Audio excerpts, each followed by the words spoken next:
I have a very fortunate thing with tea at the moment. Well, it's my taste buds, but every time I make a cup of tea, it tastes of fish. I mean, that's just not right, is it? What? It I does. You need have. to I think descale your kettle. No, could it be in your dishwasher? I haven't got a dishwasher. Um, It's a washing up bowl. I'll tell you what it is. it's the water. Sorry. It's that no, I wash the dogs have a lot of sardines and stuff. And I wash the containers out to put them in. Oh God, that's what it is. That explains it. Thanks, guys. I've been coached out of my horrible, disgusting, tasty God. cup of tea now. Right, know I'm when going to you stop really the want a nice- recording there. That is the whole episode. You know you want a really nice hot cup of tea, don't you, when you're doing this? Or something similar. You love those dogs far too much. I know. It's getting concerning. Oh, they like their sardines. There we are. I like my mackerel fillets too, so I wash my tins. This is too much information. Have you missed me, guys? Yes, we missed you so much. Right.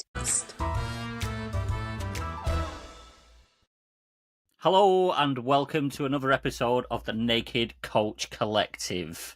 We've got myself, Dee, and Sarah today. Bea is prepping for a speaking course, so she's not able to join us today.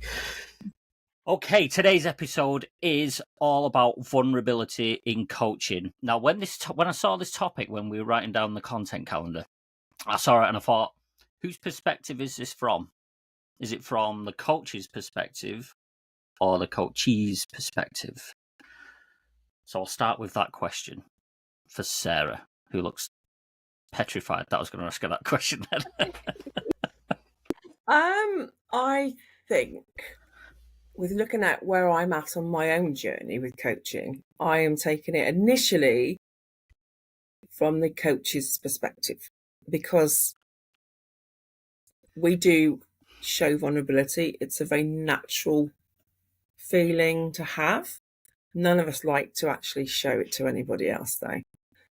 But I think when we are training to be coaches and we're coached a lot with each other, it's something that crops up. And I do think if you, as a coach, aren't able to show some vulnerability to other coaches and also to your coachees, I don't think you can come across as very authentic with that. I think it's really essential to promote and show your authenticity.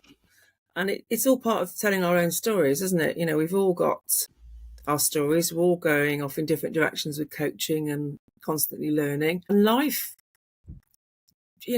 whatever life throws at you, you're going to show your vulnerabilities. I feel it's like a upside down strength, if that makes sense. It's upside down strength. Yeah, we don't like to show it, but actually when we do, people engage with it.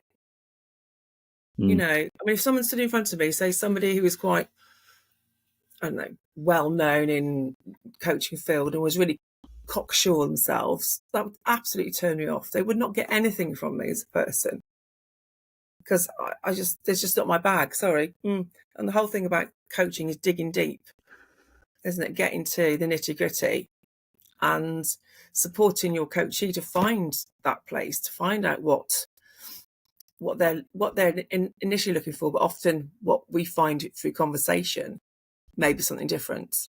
And often it comes with vulnerability. I see it as a little bit of I'd start off with the coaches for recognising it, using it as a tool, being aware of it yourself, then obviously letting it flow into working with coachees and giving them a really safe environment to share their own vulnerabilities. What do you reckon, folks? I'm just trying to wrap my head around the upside down strength. Yeah. It's my own. It's not my bag. Not my bag, baby. It's proper lingo. Proper lingo. This. I've been working on these books for ages. Proper coaching lingo. This. Dee, what about yourself? What does vulnerability in coaching mean to you? Well, I agree with Sarah, but I think even though we're talking about coaching here, it's quite good to start with a differentiation or a definition of vulnerability as opposed to victimhood or being a victim, because I mean in the larger world, in our worlds at the moment, our societies, our political environments, and all of this, there's a lot of vulnerability and victims flying around, and the two words are almost interchangeable.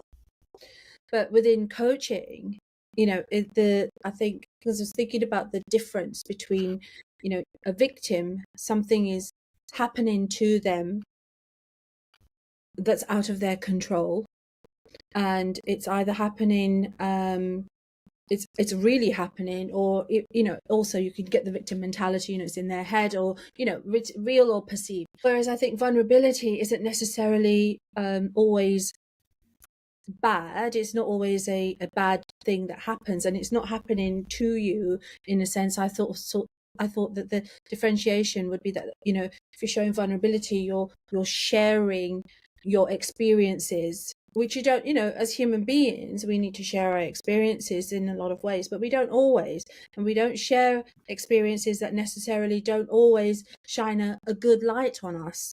And if we are, but that's not being a victim, but that is being vulnerable if you let that, if you express that. And in a coaching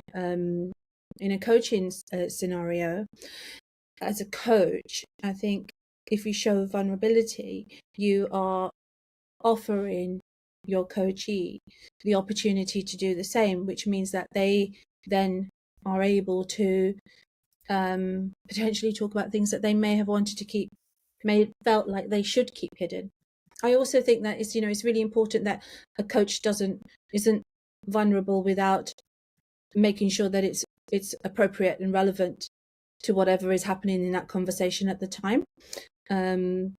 Also, in human interaction, if you express vulnerability, you are almost by default putting that other person to whom you've expressed your vulnerability, you're putting them in a position of making them feel like they want to help you. So as a coach, that's not your role. You're not to put yourself in that position. You are helping them. So I think, whereas what Sarah said about the power of the coach being vulnerable, I totally agree with that. But I think before that, you need to ask for permission. I mean, for want of a better way of putting it, sort of say to you, I feel a situation. You've reminded me of something that happened to me. It is appropriate, and it's relevant to this, and I think you may find something useful in it. Would you mind if I shared it? And sort of that sort of a way. But also then what happens is that then there is a problem in the air. So from a coach's perspective, I wouldn't want to share a vulnerable moment with anybody that I'm coaching unless I've actually come to the other side of it, so I can show them that there is a resolution available. This is not the end of the world, and this is somewhere I can empower that person by taking on my own experience, by giving it to them. Do you see what I mean? So I think there's a lot there that we can still unpick, but I would be aware of maintaining the balance of who's getting the help here. Yeah, I think from my perspective, I kind of agree with everything you were saying there. And there's also, I suppose it's kind of a judgment call as well, depending on what your client is like as a person and how willing to open up they are. And I haven't really come across it in any coaching I've done as of yet where I felt I've had to be vulnerable and tell them a story of something I've overcome that would put me in like a vulnerable place, so to speak. I've never really come across it in my coaching, really. I'm not sure why, but I must be tending to speak to people who are already open and willing to have those kind of conversations. So I suppose it's kind of that judgment call whilst you're in the situation, isn't it? If someone's hiding something and they're not willing to talk, I suppose opening up about some kind of vulnerability can often initiate them to open up themselves.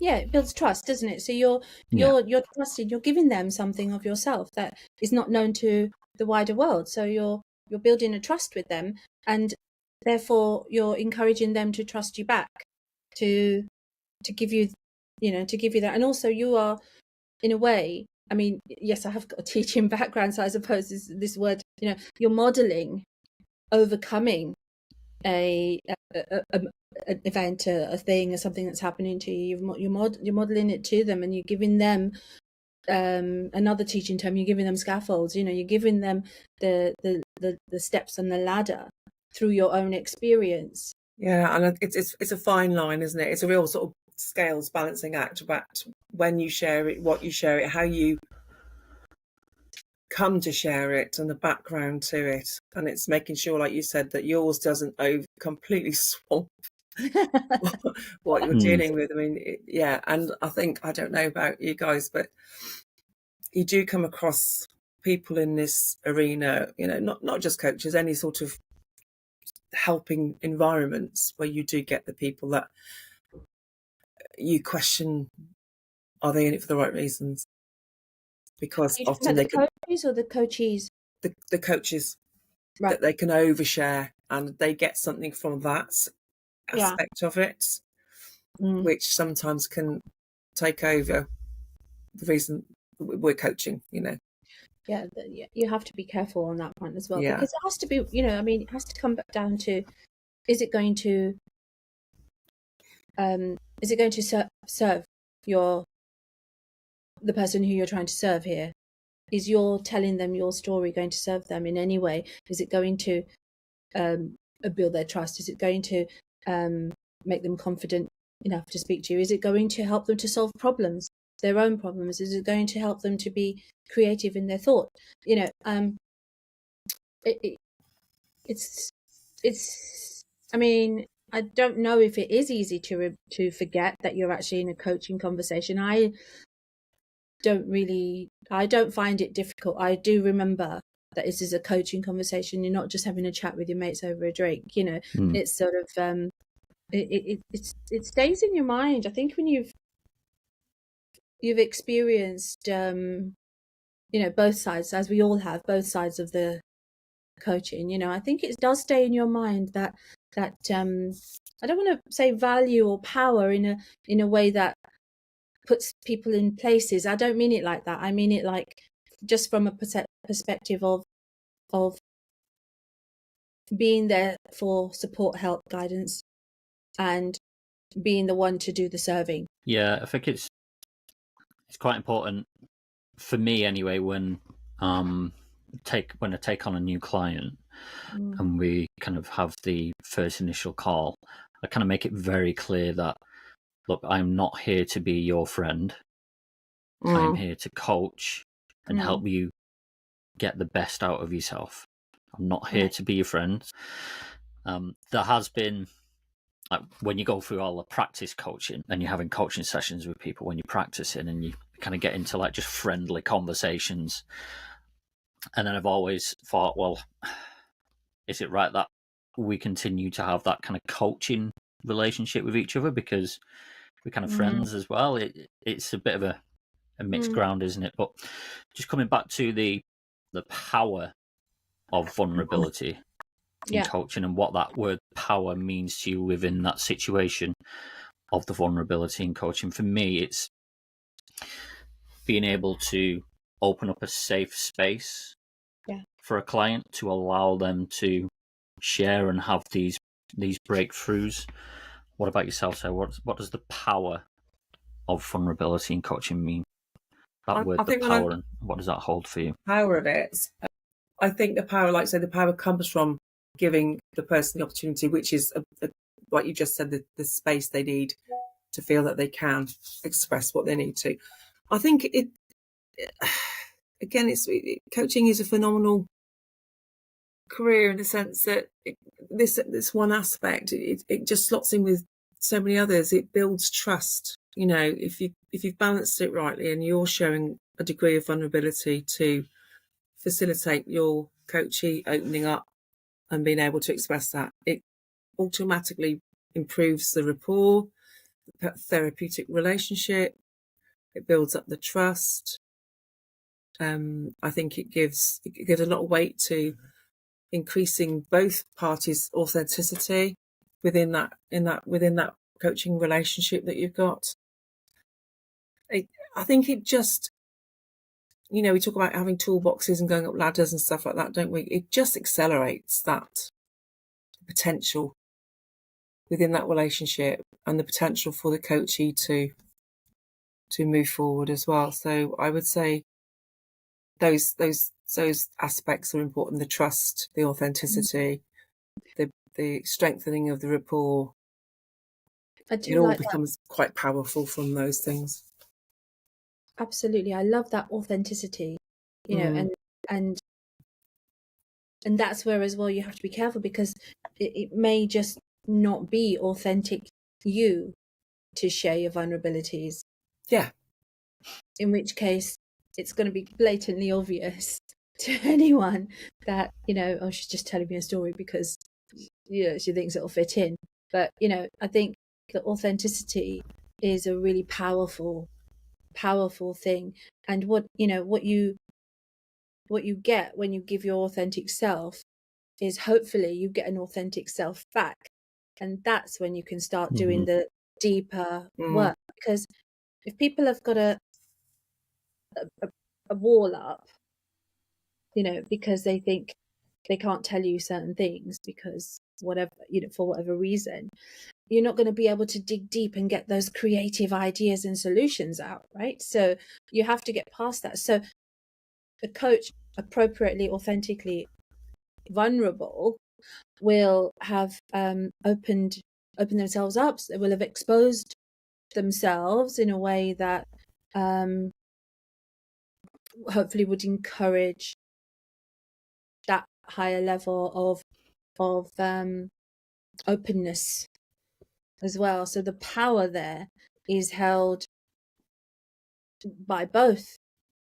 I think they're both, because it's often easy to think of power as a negative term, but I think in this instance it's hugely powerful.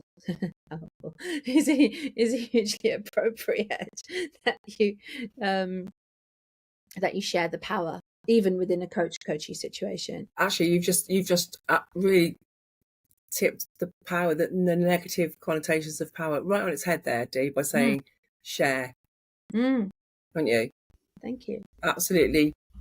I see power as quite a powerful word. I think it's very personal, isn't it? But there are, it's a control power thing. But the way you just then added in sharing it in a therapeutic environment, that's really says it all for me. I think that's great. Yeah.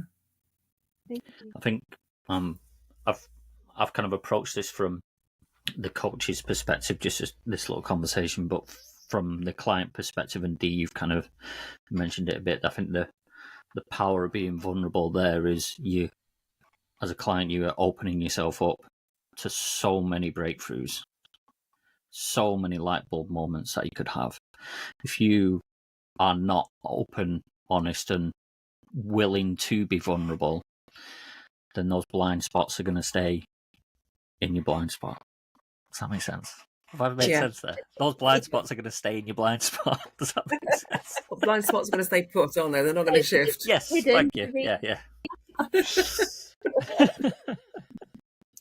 Well, yeah, I think from the client perspective, it's important to kind of understand if you are out there and you are looking to get a coach, you will need to be open and honest and willing to be vulnerable when you're speaking with your coach, because that's the only way you're going to be able to uncover those blind spots that are in a blind spot. Will stay in a blind spot if you're not. It's basically telling them that they will feel uncomfortable with it as well, because that's something that is quite palpable, isn't it? And I know we're going off piece a little bit with the well, no, maybe not the vulnerability side, but it's hard. It's not nice as a person to make someone feel uncomfortable. You don't intentionally do it, because obviously we're facilitating it and asking the right questions at the right time. often that's the outcome, isn't it? So they become more vulnerable, they're feeling uncomfortable. And as a coach, we've created this environment. So then to keep hold of things like trust, safety, authenticity, and work towards growth, that's a big ask, actually. And I don't know about you guys, but it's just made me realise, whoa, we're juggling all those balls as coaches. And you do not want that person to leave that session feeling uncomfortable. So you've got to let it come out and then sort of turn it around a little bit as well, don't you? So the vulnerability really shows when people are starting to get, it's the whole thing, the body language gets it's the whole thing, isn't it? Persona. Yeah. So yeah, definitely. You say all of that, so they're getting uncomfortable in your coaching. You're asking those questions, you're making them feel that way. But where you might have shared some vulnerability or a vulnerable moment or something with them earlier, they are feeling that uncomfortableness. They're feeling that that way, but they're also feeling understood. They're also feeling safe. Safe. They're also feeling supported. So they're feeling uncomfortable and stretched. I like the word stretched. They're feeling stretched, but in a supportive environment. So in a safe, in a comfortable, in a comforted, maybe not comfortable, but in a comforted environment. So and they won't leave that session feeling the highlight, the over presiding, the main feeling, presiding feeling. Anyway, the strongest feeling that they'll have when they leave the room, the session, is not going to be one of feeling uncomfortable. They will hopefully remember to feel comforted, to feel supported, to feel understood and valued. Yeah, and I think that situation of being uncomfortable is only going to lead to some kind of light bulb moment or breakthrough moment for them. So that will be the overriding feeling and thoughts that they have on the session. And that uncomfortable moment, I remember one of my very first ones, and because they tell you on when you're going through all your kind of accreditation and everything, you need to at certain points just stay quiet and let the client think about the question that you've asked them, and they need space to think about the answer, and so you stay quiet. And sometimes you have a client who doesn't like silence and they want to fill that silence with noise. Even just looking at them, you can see them squirming a little, and they're like, why are you looking at me, Ian? You're right, dude. Yeah, I know. I know you've got me in your head there, have you? Or among No, I've got you amongst a couple of others. From one of our very first practice sessions. What are you looking at me for? Yeah, you just quoted me, honestly, on air. It's all right. We're all friends. We're all friends here. Yeah. Apart from when we're in a coaching session, I'm not your friend. No, we didn't say that. Cut that out. Neither does Dean. Anymore, because he's not my friend. Just an acquaintance. Acquaintance. That's all you need to be. Yeah. Totally, I'm not here to make friends. Though. I was just, it's such a shift from what I imagine in coaching was years and years ago. This, and when Ian says, "I'm not your friend," it's fine. You're not friends, but you are connected, and you are human together. And you, even in that position where you're doing business coaching and entrepreneurial coaching and this sort of stuff, where you showing a vulnerability is going to be a big thing, probably. It serves to humanize the whole situation. And also, when you do that, you realize, the client will realize, the coachee will realize that, gosh, they've got this problem, but they are only human. Other people do feel it. They're not isolated. They're not on their own. And even in suffering, there's a comfort in knowing you're not suffering alone. I think, if it's shared, and it's bringing in, talking about the coaching professional relationship and not being best buddies, which I completely agree, because you have got to, again, find a balance. It's showing true empathy and compassion, and I think that does come from showing vulnerability as well, doesn't it? Yeah.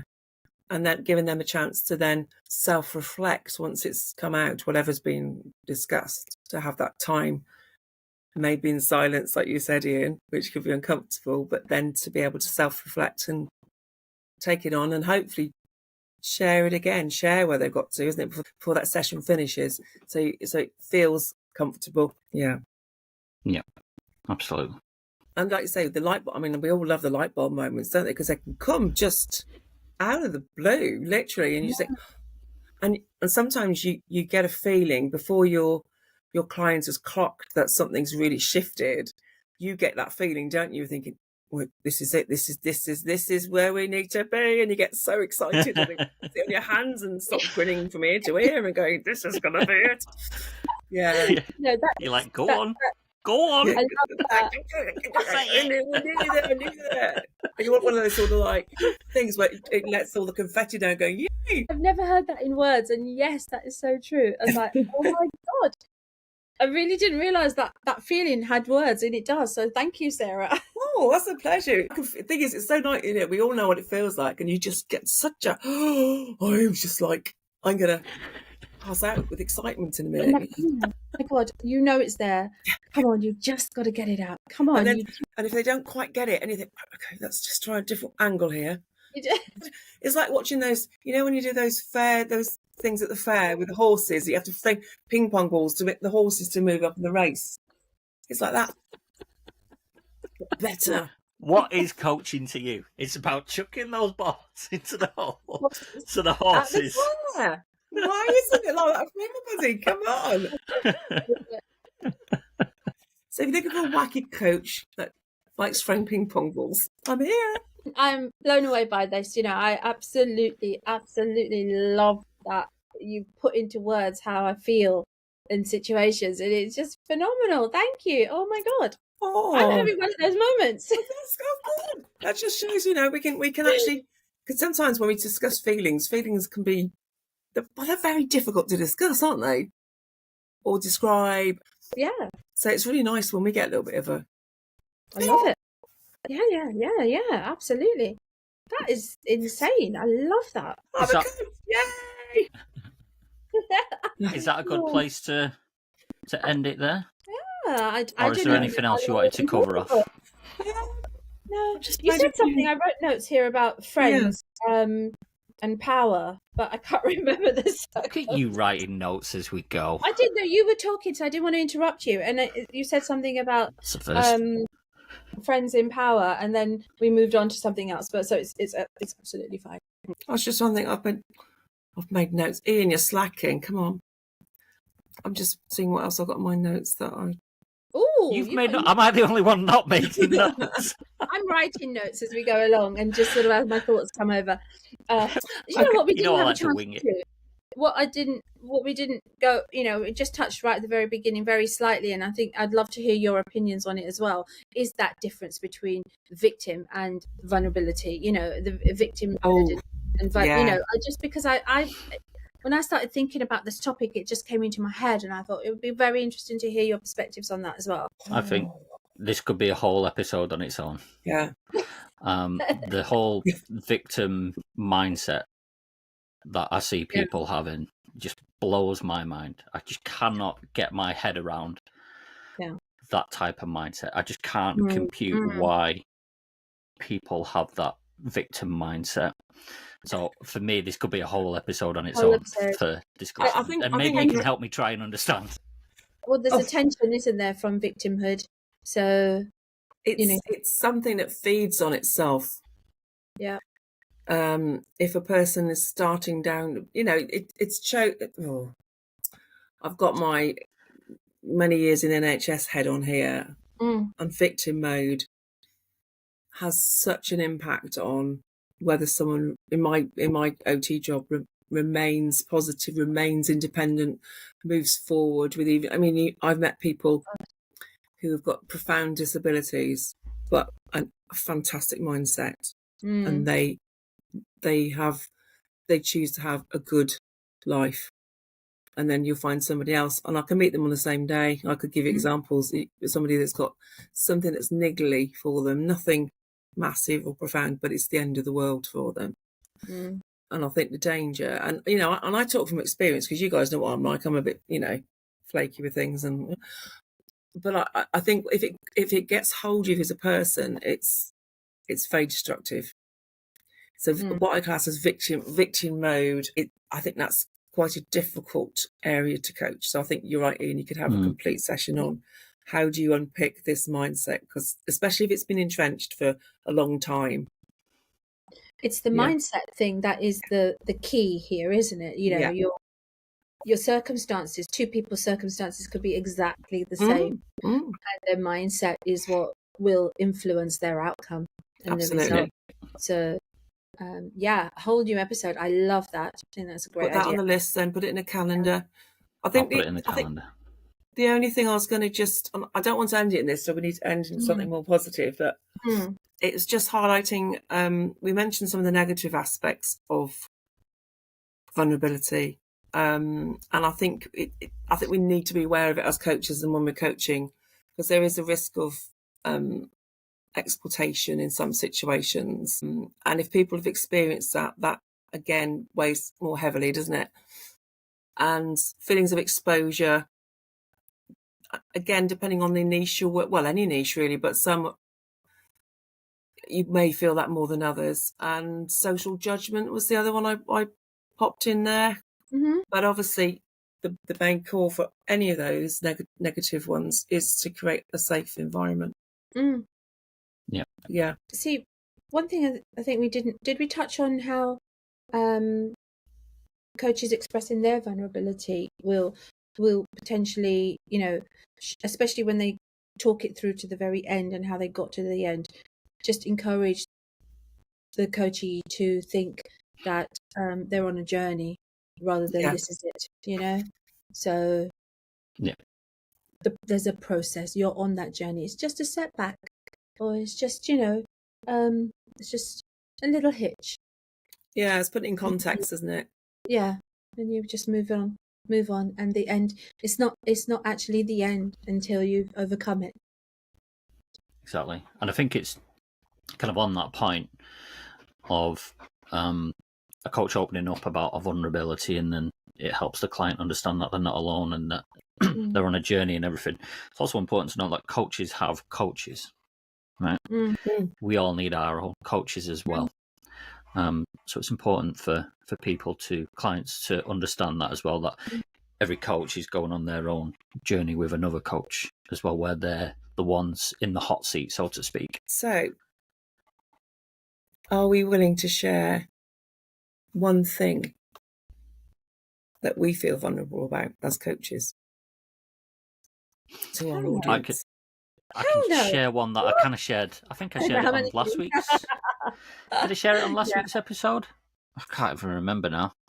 And it was just around when I was first starting out on the coaching journey and how I wasn't progressing as much as I wanted to. And it was a complete fear, like a physical, almost not pain, but like an almost ache in the chest and in the gut, fear of failing and being a failure in the eyes of my partner. Yes. That was a big thing for me at the start of the coaching journey, and it took a couple of sessions to realize that is what was kind of stopping me from doing stuff. I was essentially going to do stuff that I should be doing to move my business forward, but then I just procrastinate and do something different, like going on social media or doing a social media post, but making that post design last for hours, and then I'm like, oh no, I can't do anything now. It's too late. That's touching on the limiting beliefs as well from the last couple of weeks, isn't it? So yeah, I feel like it was in one of the last episodes. Yeah, no, it was like when B mentioned about my absolute dread and fear about accepting a speaking engagement, and just all of that. It was a learning experience, and I think I came to the group and expressed that fear. So vulnerability is accepting and expressing a fear to a degree. What about you, Sarah? I think the one that just continues to rumble for me is a fear again. It's interesting, isn't it? It's all fear. There's a fear of commitment, and I do think that's linked to failure, fear of failing. Yeah, if I commit wholly to this, will I fail? What if I fail? Yeah, that's a biggie to share tonight. Yeah, I think that's probably one that's rumbled all the way through. Do you know, if you dig deep on a fear of failure, do you know, I kind of find that somewhere down there as well, there's a little bit of a fear of success as well, because success means you have to change your life. Things change, and if you're happy in your survival mechanisms and instinctive survival mechanisms are telling you that you're all right, Jack.